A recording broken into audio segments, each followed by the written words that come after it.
It's Richard Bromwell here from Charterhouse Auctioneers, and today we're talking about our whopping great big 2-day February auction. Now, there's somewhere approaching about 1,100 lots, been incredibly busy, which is always a great relief. Now, this auction, you can come and you can sit and you can wave to us, bidding live in the room, online on the telephone, but here we are, let's have a quick walk and talk through this. Now, unusually we're going to start off with some furniture. Now, a couple of really cool pair of chairs. You've got these Ernest Race Antelope chairs. Lovely original painting here, a little bit of staining on them as well, won't talk about that. And they're probably sort of £100, £200. They were designed for the 1951 Festival of Britain exhibition. And also you've got here a lovely pair of 19th century sort of library armchairs. I kind of quite like, relatively recently reupholstered in lovely leather. And these have got stools that pull out, so absolutely perfect there for maybe this Sunday afternoon sitting down watching the Dam Busters film or something like that. Estimate on the leather chairs, sort of £500 to £800. Also sort of 5 to 8 is this wonderful mirror. I do love these wonderful sort of acanthus leaf carving, lovely little sort of ribbon tie bow at the top, just do my tie there, and I say around about the £500 to £700. Something which is always terribly disappointing. I'm a great fan of walnut, I'm a great fan of bureau, and sadly these have fallen from grace. Estimate on this 18th century walnut bureau, around about £200. And when I first started, when I was a boy, these were like 1,000 or two, but markets change and we've got to change with the markets. On through here, lots of bits and pieces, pecking chickens, knife boxes. And again, here's, as I said, I've got to talk about this because I am a fan of walnut. Lovely collector's cabinet here, with all the little wonderful gilded handles, all super original condition. The stands probably later, they always get a bit of an association. The value on that probably around about £1,000. It's a nice piece of furniture for a hallway, for a drawing room, universal piece of furniture. But in the sale, first day, we have silver, jewellery and watches. Now, we've got somewhere approaching 700 lots. One of my favourite lots, and we do like a box, don't we, Phil? We do like a box. And ready for the big reveal? Ta-da! Wonderful diamond flower head ring. I'll just take that out carefully, make sure I don't drop that on camera.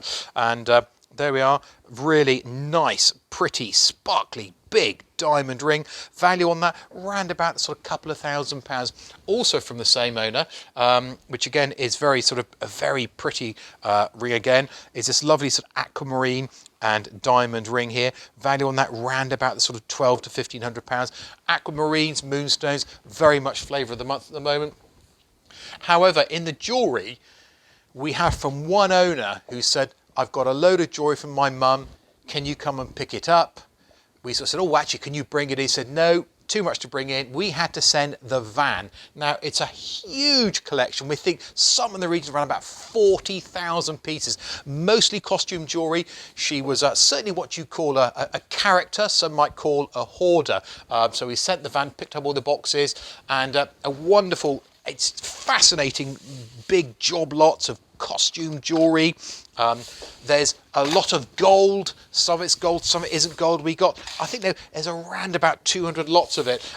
But from the collection, a couple of my favourite bits. As you know, I do like a bit of cufflink and button action. Lovely Japanese Meiji period cloisonne buttons there. Round about the sort of the £40 to £60. Also Japanese. We've got this lovely sort of fan shape shokudo jewellery. Get it around the right way, Richard. There we go. Really nice sort of gold inlay decoration. But again, costume jewellery, it doesn't have to be expensive, but again, isn't that just such a pretty little sort of 1920s, maybe 1930s, little sort of vase of flowers there. Again, a little lot like that, probably £50 to £80. And let's say there's around about sort of 200 lots of it. It's all in boxes. Do come in and have a look, have a bit of a stab. Phil and the crew here, they've been working very, very hard to try and photograph within the lots just about every single thing. I mean, I think there's one lot of earrings. I mean, it must have hundreds of earrings in it, so absolutely fantastic. Also, we've got silver. We've got about 160, 170 lots of silver. A couple of my favourite pieces. Now, I'll put this back on here. This is it's a little bit listing, isn't it? I don't know whether it's going to port or to starboard, but this is a really, and sadly what you can't get here is it's a really nice, really good gauge, bit of a chunky monkey. I don't know if you can see on the back here, this huge dent. I mean, I have no idea whether it was actually thrown at someone's head here. This is around about 1765. Lovely acanthus leaf cap double C scroll handles. Lovely engraved crest and armorial on the front there. And that's by John Langlands up in Newcastle. Value on that around about the sort of the £1,500, £2,000. And that's come from a client over in Basingstoke. We do get out and about and travel far and wide. And another piece of silver, which is actually early 20th century, and this is Mappin and Webb, and it's got these rather sort of mad serpents on it and lions' heads. Really sort of unusual to see those sort of two motifs together, kind of sort of like maybe a Roman sort of influence. And the value on that, again, it's a really good gauge, around about the sort of the £300 to £500. But let's pop on through to the back. As usual, there's lots of pictures and ceramics and bits and bobs and bits. Into the back here from a property which we cleared over in Wales. I'm a great fan of Eric Revilius. I find it absolutely fascinating that someone who died in, I think it was 1944, I might need correcting on that, but I think it's probably right, as a war artist, and he went out on a rescue mission to try and find a pilot who went down in the drink, down in the channel, sadly never returned. But this is his design being used in 2002, sort of a reproduction, and that's just really great to see. So you've got commemoratives, you've got pottery, lots of ceramics, lots of pictures up here. From a client, we've been clearing house. We have thousands of books. Now, I think there's something in the region of 150 boxes of books. The boys worked really hard. Sadly, I wasn't able to help load up all these books. I just had to give direction on them. Isn't that great? Loads of books up through here. More ceramics, more miscellanea. We've got dogs. Here's a fine-looking fellow who doesn't need any exercise and doesn't need to go to the vets. He's around about sort of 150 to 200 pounds. Up through it. I do like this. Isn't that a great bowl? Put your apples in there and your oranges, and probably I have to put my limes in there for my Corona lagers. And but just a really nice piece of tree sycamore. It is, round about sort of 100 to 200. Old wormholes, but if I was a couple of years old, I'd have a few holes in me. More books up through here, and lots of clocks. We have a lot of clocks in here. We have from eensy weensy teeny weeny little sort of timepieces right the way up through to long case. We have bracket, we have mantle, we have wall clocks, all up through here.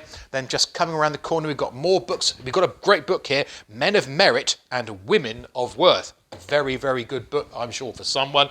Down through here, we've got crocodile skins, we've got leather, lots of silver and plate. To say there's about 100 and something lots, 180 lots of silver and plate. This is nice, a great looking decanter with the engraved, etched with the elephant on one side, and there's little baby Dumbo on the other side as well.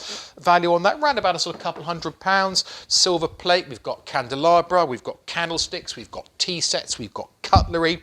We've got great big boxes. We've got spoon warmers, more candelabra, and we've got the wine coasters. Now, what goes in that? It's going to be something huge.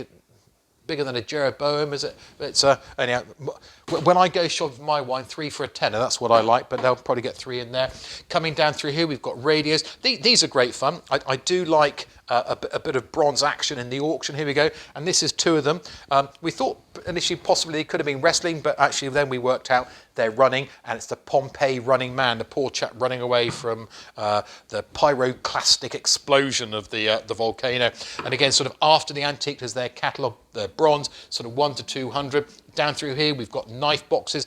I'm a great fan of these. This has come from a client down in Bournemouth. Lovely original interior, and we've got screens and carvings and pictures and bits and pieces. So there's a bit of a quick walk and a talk. Look through our huge 2-day February auction, around about 1,100 lots, and maybe we'll see you at the sale.